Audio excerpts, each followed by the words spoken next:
नमस्कार साथियों, मैं विनय दीक्षित, प्रवक्ता अंग्रेजी। आप सभी लोगों का अपने YouTube channel Vinay Kumar Saraswati English में स्वागत करता हूं।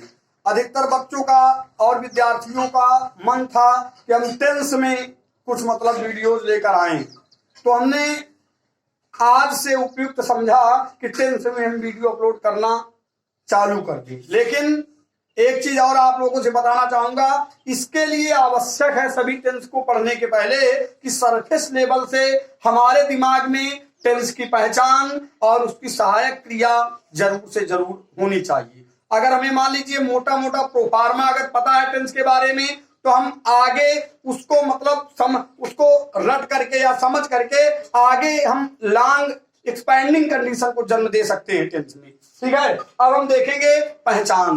देखें, टेंस को काल कहा जाता है। डिटेल में आपको हम अगले वीडियो से लेकर आना चालू करेंगे। यहाँ पर आपको सरफेस लेवल की जानकारी दी गई। देखें, टेंस मतलब काल। ठीक है, टेंस को 3 भागों में बांटा जाता है। Number 1 present tense, number 2 past tense और नंबर 3 फ्यूचर टेंस। ये चीज आप क्लियर हो गए।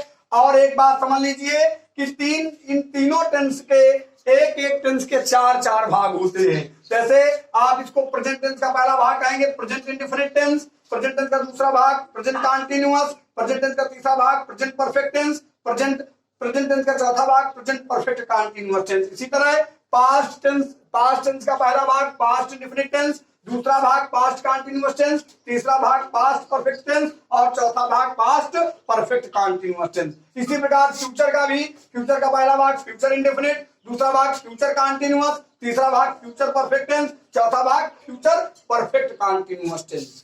अब आप लोग ये समझ लीजिए, जैसे मान लीजिए इस खाने में प्रेजेंट टेंस है, तो जब इंडेफिनिट लिखा जाएगा तो ये प्रेजेंट इंडेफिनिट का भाग होगा, ये प्रेजेंट कंटीन्यूअस टेंस का भाग होगा, ये प्रेजेंट परफेक्ट कंटीन्यूअस टेंस। इसी प्रकार ये देखिए यहाँ पर इंडिकेट कर दिया गया है, ये past indefinite, past continuous, past perfect continuous tense. ठीक है, अब देखिए यहाँ पर future indefinite, future continuous, future perfect और फ्यूचर परफेक्ट कंटीन्यूअस टेंस। तो हम सबसे पहले एक टेंस के भागों को पढ़ेंगे। हम पहले क्या करेंगे, प्रेजेंट टेंस को देखेंगे। देखें आप लोग, प्रेजेंट टेंस आपको बताया गया है कि इस टेंस की पहचान है, हैं, हूं, हो। देखिए इधर, इस टेंस की पहचान है, हैं, हूं, हो होती है। ठीक है ना।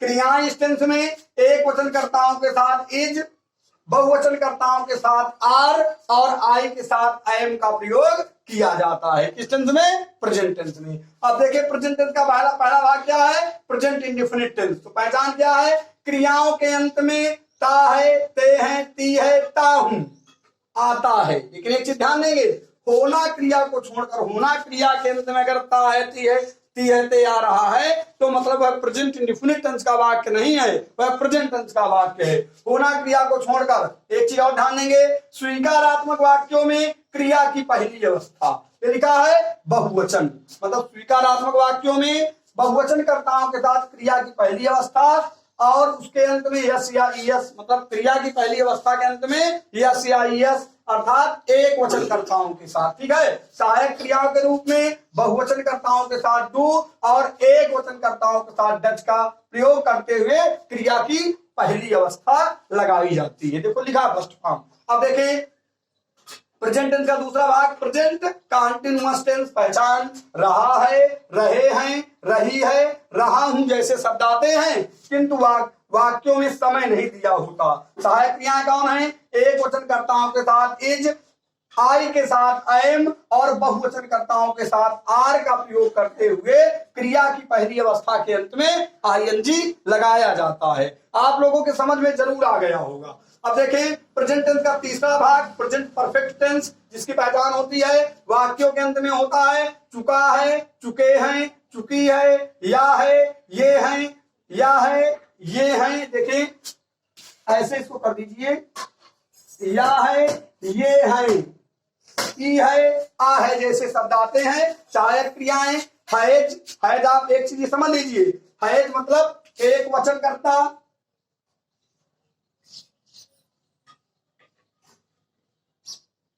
एक वचनकर्ताओं के साथ हैज का प्रयोग करेंगे। हैव मतलब बहुवचनकर्ता। मतलब बहुवचन कर्ताओं के साथ हैव का प्रयोग करेंगे। ठीक है, ये चीज आपके समझ में आ गई होगी। इसके बाद क्रिया की कौन सी अवस्था लगाएंगे? तीसरी अवस्था। अब देखें, प्रेजेंट परफेक्ट कंटीन्यूअस टेंस, हम प्रेजेंट के भाग को पढ़ रहे थे। क्या पहचान होती है? वाक्यों के अंत में ता रहा है, ते रहे हैं, ती रही है, ता रहा हूं, ये भी लिख सकते हैं। जैसे शब्दों के साथ अप्रत्यक्ष रूप से समय का बोध होता है, मतलब ता रहा है, ते रहे हैं, ती रही है, ऐसे के साथ समय अधिकतर वाक्यों में नहीं दिया होता है। ठीक है, और रहा है, रहे हैं, रही है, रहा हूं, जैसे जैसे मतलब जैसे शब्दों के साथ समय दिया होता है। ठीक है, तो वह टेंस कौन सा होता है? प्रेजेंट परफेक्ट कंटीन्यूअस टेंस होता है। सहायक क्रियाएं इसकी कौन सी होती हैं? हैज बीन एक वचन कर्ताओं के साथ, हैव बीन बहुवचन कर्ताओं के साथ। एक चीज और आप समझ लीजिए, इस टेंस में समय दिए होने रहने की दशा में निश्चित, इस टेंस में निश्चित समय के लिए सिंस का प्रयोग किया जाता है और अनिश्चित समय के लिए फॉर का प्रयोग किया जाता है। ये चीज आप लोगों के समझ में आ गई होगी। अब हम एक चीज देखेंगे, हमारा प्रेजेंट टेंस को हमने फिनिश कर लिया। अब हम आएंगे किस टेंस में? पास्ट टेंस में आएंगे। देखिए दूसरे नंबर, देखो पहला ये था प्रेजेंट हो गया, हम उसके भागों को पढ़ चुके। इस अब दूसरा टेंस कौन आया? Past tense. पास्ट टेंस को हम पढ़ेंगे।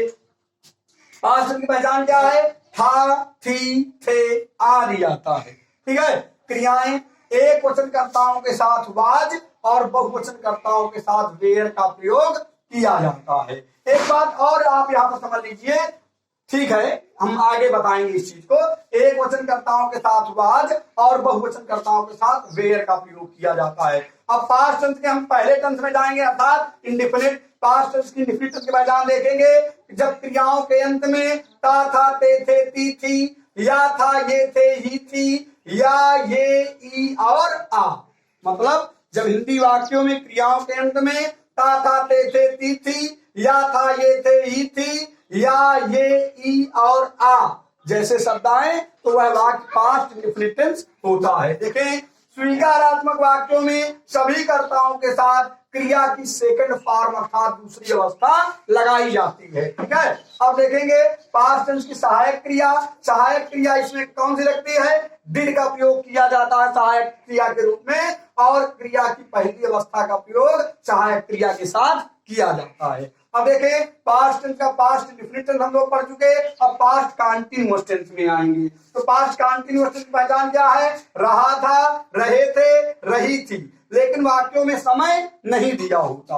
अब देखेंगे सहायक क्रियाएं कौन सी हैं? एक वचन कर्ताओं के साथ वाज और बहुवचन कर्ताओं के साथ वेयर का प्रयोग करते हुए क्रिया की पहली अवस्था के अंत में आईएनजी लगाया जाता है। एक चीज और आप समझ लीजिए कि नोट में देखो दिया गया है कि वेयर का प्रयोग सभी कर्ताओं के साथ किया जाता है यदि वाक्य से कल्पना, इच्छा का बोध हो। मतलब एक वचन कर्ताओं के साथ और बहुवचन दोनों कर्ताओं के साथ वेयर का प्रयोग किया जा सकता है अगर दिए हुए वाक्य से मतलब न पूर्ण होने वाली इच्छा या कल्पना का भाव व्यक्त हो। अब आएंगे हम पास्ट टेंस के तीसरे भाग, पास्ट परफेक्ट टेंस में। देखिए दिया है परफेक्ट टेंस, हम पास्ट के भागों को पढ़ रहे हैं तो पास्ट परफेक्ट टेंस देखें, जब वाक्यों के अंत में चुका था, चुके थे, चुकी थी, या था, ये यहां पर इसको कर लीजिए, या था, ये थे। देखिए या था, ये थे, ये थी, या था, ये थे, ये थी, ए थे, आ था के साथ सामान्यतः दोहरे वाक्य हिंदी में आते हैं। मतलब पास्ट इंडेफिनिट टेंस में ज्यादातर सिंगल सेंटेंस का हम ट्रांसलेशन करते हैं और डुअल सेंटेंस आने पर मतलब पास्ट परफेक्ट टेंस का प्रयोग किया जाता है जब पहले और बाद ज्यादातर दिया होता है। देखें अब यहां पर सहायक क्रिया क्या है आपकी? हैड प्लस क्रिया की तीसरी अवस्था, मतलब हैड इस टेंस की सहायक क्रिया है और उसके साथ क्रिया की तीसरी अवस्था लगाई जाती है। अब आएंगे हम नोट देखें, जो काम पहले खत्म हो जाए, अगर मान लीजिए दो वाक्य आपके दिए हैं तो जो काम पहले खत्म हो उसे हैड प्लस क्रिया की तीसरी अवस्था में बनाया जाता है तथा जो कार्य बाद में खत्म हो उसे पास्ट इंडेफिनिट टेंस में बनाते हैं। मतलब जो कार्य अगर डुअल सेंटेंस दिए हैं तो जो कार्य पहले खत्म हो जाए उसे पास्ट परफेक्ट में बनाएंगे और जो कार्य बाद में खत्म हो उसे पास्ट इंडेफिनिट टेंस में हम करेंगे। अब देखिए पास्ट टेंस का चौथा भाग पास्ट परफेक्ट कंटीन्यूअस टेंस। अब देखेंगे पहचान में देखेंगे वाक्यों के अंत में ता रहा था, ते रहे थे, ती रही थी के साथ अप्रत्यक्ष रूप से समय का बोध होता है। मतलब ता रहा था, ते रहे थे, ती रही थी के साथ अप्रत्यक्ष रूप से समय का बोध होता है, अर्थात समय नहीं भी दिया हो सकता है। और रहा था, रहे थे, रही थी जैसे शब्दों के साथ वाक्य में समय दिया होता है। तुम क्या करेंगे सहायक क्रियाएं इस टेंस में सभी कर्ताओं, एक वचन और बहुवचन कर्ताओं के साथ हैड बीन का प्रयोग करते हुए क्रिया की पहली अवस्था के अंत में आईएनजी लगाया जाता है। हम नोट भी देख लेंगे पास्ट परफेक्ट कंटीन्यूअस टेंस का। देखें निश्चित समय के लिए सिंस का प्रयोग किया जाता है तथा निश्चित समय के लिए फॉर का प्रयोग हम करते हैं। अब आए फ्यूचर टेंस में। अब देखिए फ्यूचर टेंस में आपने पढ़ा होगा क्रिया के अंत में गागी गे। फ्यूचर टेंस में क्रिया के अंत में गागी गे आता है। और देखिए सहायक क्रियाएं सैल का प्रयोग सामान्य तौर से आई और भी कर्ताओं के साथ किया जाता है और विल का प्रयोग अन्य कर्ताओं के साथ किया जाता है। अब आएंगे हम फ्यूचर टेंस के पहले भाग अर्थात फ्यूचर इंडेफिनिट टेंस में। पहचान देखेंगे क्रिया के अंत में गा, गी, गे आदि शब्द आते हैं। अब देखें अब सामान्य अर्थ में आपको ऊपर ही बताया जा चुका है, सामान्य अर्थ में शैल और आई और बी कर्ताओं के साथ शैल का प्रयोग करते हैं और अन्य कर्ताओं के साथ विल का प्रयोग करते हैं। लेकिन एक चीज आप ध्यान देंगे इस टेंस में, यहाँ पर देखिए एरो लगा करके आपको इंडिकेट किया गया है अनिवार्यता, बाध्यता, धमकी का बोध होने पर आई और बी कर्ताओं के साथ विल तथा अन्य कर्ताओं के साथ शैल का प्रयोग करते हुए क्रिया की पहली अवस्था लगाई जाती है। आप इस चीज को समझ लीजिए, एरो से इंडिकेट किया गया है। ठीक है, अब फ्यूचर टेंस का हम दूसरा भाग देखेंगे फ्यूचर कंटीन्यूअस टेंस। फ्यूचर वाले पार्ट में देखेंगे, ये देखें क्या होती है पहचान। वाक्यों के अंत में रहा होगा, रहे होंगे, रही होगी, रहा हूंगा। मतलब फ्यूचर कंटीन्यूअस टेंस में वाक्यों के अंत में रहा होगा, रहे होंगे, रही होगी, रहा हूंगा जैसे शब्द आते हैं और वाक्यों में समय नहीं दिया होता। सहायक क्रियाएं कौन सी होती हैं?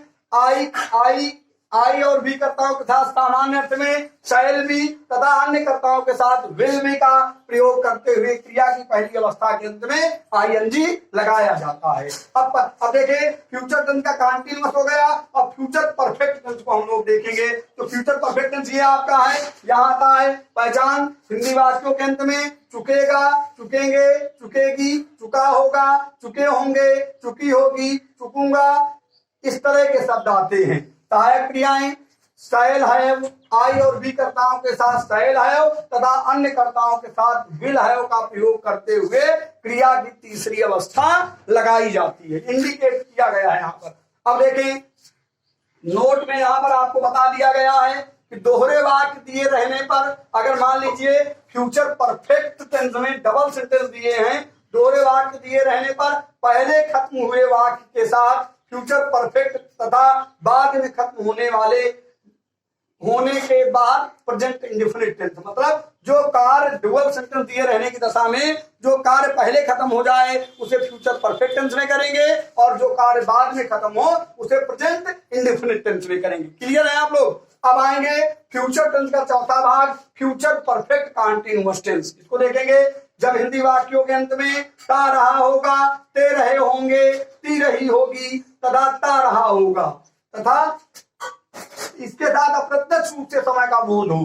ता रहा होगा, ते रहे होंगे, ती रही होगी के साथ अप्रत्यक्ष रूप से समय का बोध हो और रहा होगा, रहे होंगे, रही होगी के साथ समय दिया हो, स्पष्ट तौर से समय दिया हो, फ्यूचर परफेक्ट कंटीन्यूअस टेंस का वाक्य कहलाता है। एक चीज और हम ध्यान देंगे, सहायक क्रिया इस टेंस की शैल हैव बीन, आई और बी कर्ताओं के साथ शैल हैव बीन सामान्य अर्थ में और अन्य कर्ताओं के साथ विल हैव बीन बहुवचन यहाँ पर नहीं है। देखिए विल हैव बीन अन्य के साथ यहाँ पर आप लिख लीजिए। देखो ये गलत है, यहाँ पर विल हैव बीन अन्य के साथ, अन्य जो बचे आपके सब्जेक्ट हैं अन्य कर दीजिए यहाँ पर। ठीक है, विल हैव बीन अन्य के साथ will have been plus ING. एक चीज और ध्यान देंगे, मतलब शैल हैव बीन आई और बी कर्ताओं के साथ सामान्य अर्थ में, अन्य कर्ताओं के साथ विल हैव बीन का प्रयोग करते हुए क्रिया की पहली अवस्था के अंत में आईएनजी लगाया जाता है। एक चीज और आप समझें कि इस टेंस में देखिए, निश्चित समय के लिए फ्रॉम, करेक्ट इंग्लिश ग्रामर में फ्यूचर परफेक्ट कंटीन्यूअस टेंस के लिए निश्चित समय के लिए फ्रॉम का प्रयोग किया जाता है। लेकिन एक चीज और आप समझ लीजिए, कुछ पुस्तकों में सिंस का प्रयोग भी लिखा मिलता है। हमसे गलत तो नहीं कह सकते, लेकिन हम ये मानेंगे फ्रॉम का प्रयोग सिंस के प्रयोग से उस टेंस में कहीं ज्यादा अच्छा है, ठीक है। तथा अनिश्चित समय के लिए फॉर का प्रयोग किया जाता है।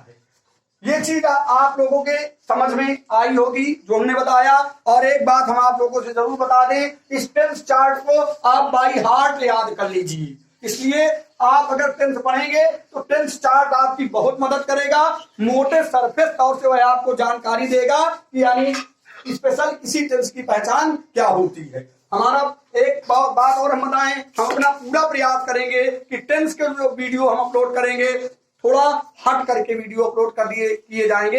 ऐसे वीडियो अपलोड करेंगे जिनको शायद आपने सोचा भी नहीं होगा, ठीक है। और मुझे विश्वास है कि आप लोग चैनल को हमारे सब्सक्राइब करेंगे, शेयर करेंगे, कमेंट करेंगे और हमें प्रोत्साहित करेंगे और अधिक वीडियो अपलोड करने के लिए। इसी के साथ एक चीज और हम जान लेंगे कि अगर मान लीजिए प्रेजेंट टेंस का बोध होता है तो सामान्य तौर से हम मानेंगे कि वर्तमान काल के बारे में इसके सभी टेंस जानकारी दे रहे हैं।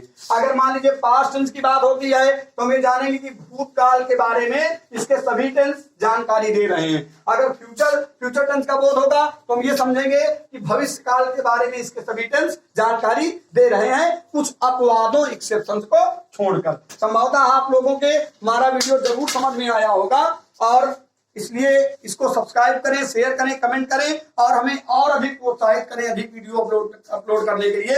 इसी के साथ मैं विनय दीक्षित प्रवक्ता अंग्रेजी आप सभी लोगों से विदा लेता हूं। नमस्कार।